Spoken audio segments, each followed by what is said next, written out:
بسم اللہ الرحمن الرحیم۔ صاحب کا سوال تھا کہ ضروری کیوں ہے کہ اگر ایک عورت اپنے شوہر کے ساتھ طلاق ہو جاتا ہے تو اسے دوسرے سے تھرڈ پارٹی سے شادی کرنا ضروری کیوں ہے پہلے شوہر سے واپس کرنے کے لیے؟ یہ سوال ہے، سوال ابھی دوہرا ہے، جواب دے رہا ہوں میں۔ یہ لوگوں کو غلط فہمی ہے کہ اگر میاں بیوی کا طلاق ہوتا ہے اور اگر وہ پھر سے شادی کرنا چاہتے ہیں، یہ غلط فہمی ہے لوگوں کی کہ اس کو تیسرے سے شادی کرنا فرض ہے۔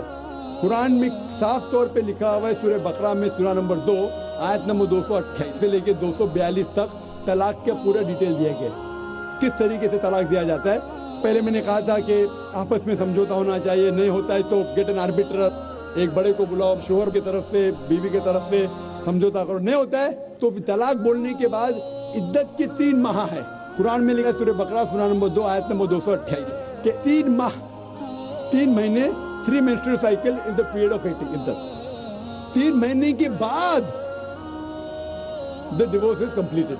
لیکن 3 مہینے کے درمیان اگر میاں بیوی واپس میں رجوع ہونا چاہتے تو ہو سکتے، طلاق نہیں ہوتا ہے۔ لیکن اگر 3 مہینے تک رجوع نہیں ہوتے اور الگ ہو جاتے اور 1 سال بعد انہیں خیال آتا ہے ارے ہم نے غلط کیا، ہم پھر سے شادی کرنا چاہتے، تو قرآن کی آیت ہے سورہ بقرہ سورہ نمبر 2 آیت number 232 Do not prevent the woman from marrying the former husband۔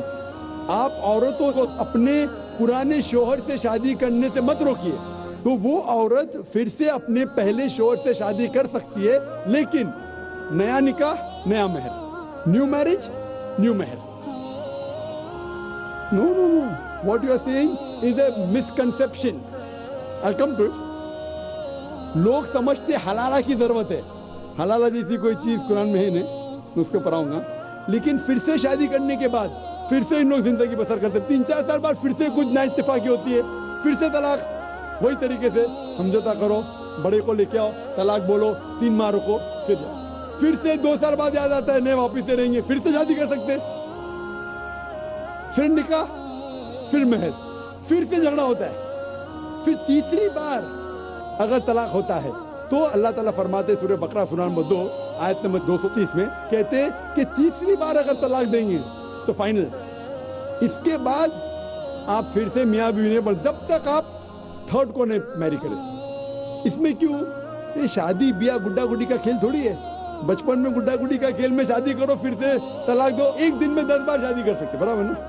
یہ زندگی گڈا گڈی کا کھیل تھوڑی ہے، 3 مہینے لگتا ہے طلاق کے لیے، اتنا ٹائم لگتا ہے، پرائیویٹ میٹنگ، پھر بڑے لوگ سے میٹنگ، پھر 3 ماہ، پھر جڑو پیار سے، ایک دوسرے پہ کیچڑ مت اچھالو، پھر شادی کرو۔ میں نے میری زندگی میں کس کو بھی نہیں دیکھا جو صحیح طریقے سے تیسری بار طلاق ہوا، میں دیکھا نہیں ابھی تک، 1 بار ہوا دیکھا ہوگا، 2 بار، تیسری بار تو دیکھا ہی نہیں میں۔ یہ اگر آپ گڈا گڈی کا کھیل کرتے تو پھر 1 بار آپ نے ریجیکٹ کیا، 2 بار ریجیکٹ کیا، 3rd بار فائنل، پھر آپ دوسرے سے شادی کرو۔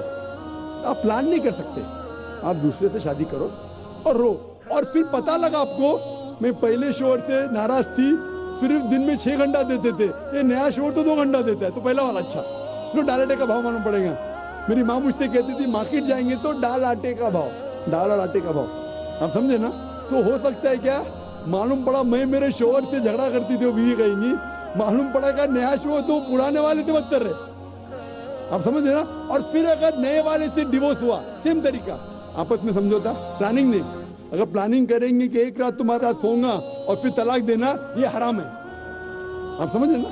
یہ کچھ لوگ کرتے ہیں، میں جانتا ہوں مسلم معاشرے میں وہ حرام کرتے ہیں، پلاننگ کرنا، تمہارا شوہر بنوں گا، 1 رات بعد طلاق دوں گا، پھر تم شوہر شادی کرنا، یہ حرام ہے، کچھ لوگ کرتے ہیں، غلط کرتے ہیں، قرآن میں ایسا نہیں لکھے۔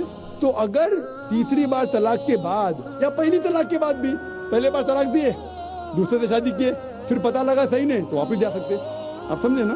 تو یہ جو ہے ضروری ہے تھرڈ پارٹی کے پاس جانا، اگر 3 بار صحیح طریقے سے طلاق ہو تو اسلام میں اتنی چھوٹ ہے ماشاءاللہ، اور اتنا صحیح مذہب ہے، it's the most practical way of life. Hope that's